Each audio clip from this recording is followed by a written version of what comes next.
Yeah, I have a feeling that DRX certainly looking like they have put together a little bit of a stronger roster, but you don't know anything until we actually get onto the Rift. So I'm going to reserve my judgment. However, if I was to put down a prediction, which we actually have, we'll talk about that in the POG state a little bit later on, I think the DRX do definitely look like they're a cut above. But at some of our points of the match here, and of course, we're looking at the bottom lane, and this is unfair. We do this in the LCK way too often, where it's like, this is obviously going to look bad for Liv Sandbox. I mean, almost every player who we call a veteran, I mean, some players we might call them a veteran after 2 years, but generally you don't have as much of a pedigree as Deft does. I mean, very few players can say that. I mean, it's literally only Faker that can say that, I think, that's still playing. In the LCK currently, you know, and BeryL, of course, has taken home a Worlds title already. And then you look at the results here for Envy and Kayle, and it's not even fair, but look, I mean, one day we might have these two players. Wait, where's the MSI win? Oh, okay, there we go.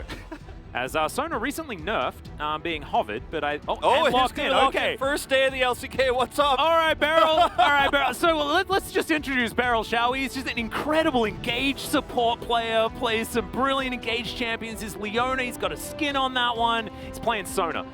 And will it be the Tryndamere? The Tryndamere, Dove has been playing a ton of Tryndamere in solo queue. I checked his profile earlier today. I would not be shocked if this is where we go. I just love that Dove's debuting on Tryndamere in the top lane, one of the easiest possible champions to play. Oh, it's just perfect. The narrative writes itself, Wolf. Yeah, with Syndra setups, okay, we have to mention it's been 1,650 days.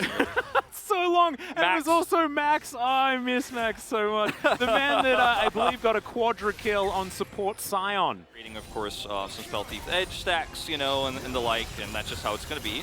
Oh, Deft getting a bit aggressive here. Is Envy just going to blow up Deft? Grabbing first blood and instantly breaks the game as we hop into a port. Well, the storm as best he can. Envy now could be in a bit of trouble here as BeryL does have the ultimate. He's holding on to it for a little while. That's a beautiful Captain Jack there from Envy. As now we've got a battle on the bottom side as well. Pyosik going to have to use the ult to get himself out of the way, and in the meantime, Envy's dead again. Do we have a pause? No, we don't. We instead have a fight here towards the bottom side. Croco gets exhausted. Kingen almost able to get this one back as Zeka, not exactly what he wanted, as he realmed Wart in, and is going to have to get himself. The LCK in the past would have been very upset about it, but this was the really nice cleanse that you mentioned, Captain Jack here from Envy, so he did escape here, bought some extra time. But I think the bigger story here really is what's going down on the bottom side of the map, as that was a beautiful flash forward there to grab the ult. But what happens down here is it takes way too long here for Liv Sandbox to actually capitalize on their advantage on the bottom side, because Syndra doesn't have control of the mid wave. So this is actually a 2v2 where Liv Sandbox can buy an incredible amount of time.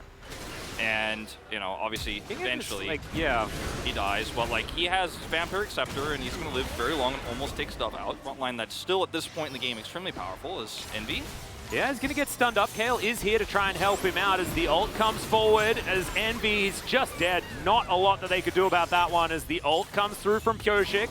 Now going to be transforming, does manage to get that reset as we saw. Croco now taking so much damage, and Pyosik eventually flashes his way out, but he'll be able to pick up the kill with the help of BeryL, and now Kayle is just a cat on a book with nowhere to go and will be decimated. DRX with a huge victory on the bottom side. Gets confirmation that it's there, as we're going to check out this replay here of Envy standing very, very far back, but not far back enough. The wards actually here are what let Envy feel safe. You can see there was a control ward and just a regular ward totem there in the brush, so he felt like he was actually going to be fine to actually push up and look for that wave, but it was obviously not the case. Then in this scrappy fight again, you just can't tussle with this much healing, the ult coming through from the Sona, and Deft is easily going to clean up a kitty cat here. No problem. Destroyed, grabbing him. Going to stun up Dove for a couple of seconds, but of course, he's able to move himself. Oh, are we going to get another charge? No, Shelly is going to yeah, she doesn't want to go towards the top side. That's not going to work out. 1 step forward and 2 steps back, and so Dove isn't able to make anything happen. Well, yeah, Kingen has to be a bit careful here. Has popped the ghost, wants to get that quick draw over the wall. Is going to ult to do it.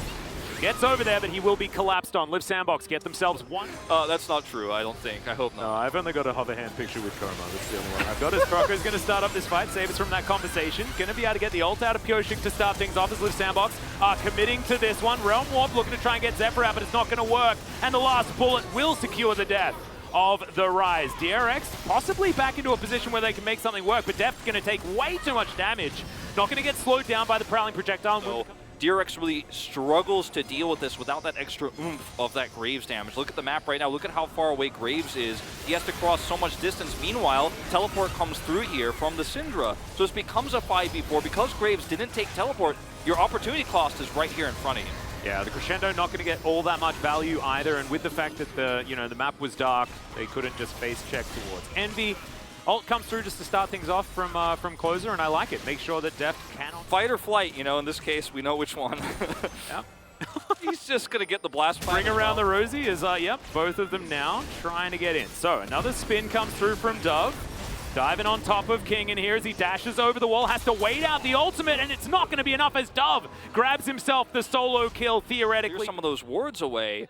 As we're going to watch this one more time, he knows that he's in there. He is able to see over the wall, and yes, we play a little ring around the Rosie game here, but at the end of the day, without Flash to get over the wall, you're going to lose this no matter what, because he can press R, and you can't kill that. Sorry, he tried his best looking at the brush, he did everything he could, but you lose though. You can see Pyosik taking a little bit of poke here as he's going to get stunned up by Clozer. The ult comes through and he's just exploded. Chain CC is beautiful in the final chapter now onto BeryL, trying to keep them in position, but it's a double kill for Envy. Live Sandbox, they might be doing it. They might be making the comeback happen as Zeka waiting in the brush here on top of Vision from Live Sandbox. But this should be a Baron, right? They're taking away the jungler. Yeah, there's no way. I mean, Unfelios can't come in here. It looks like in the next moments, the Baron power play is going to be massive.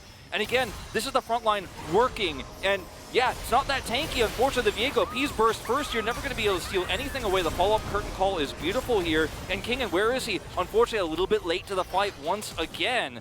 And this is the biggest comeback we've seen in spring 2022.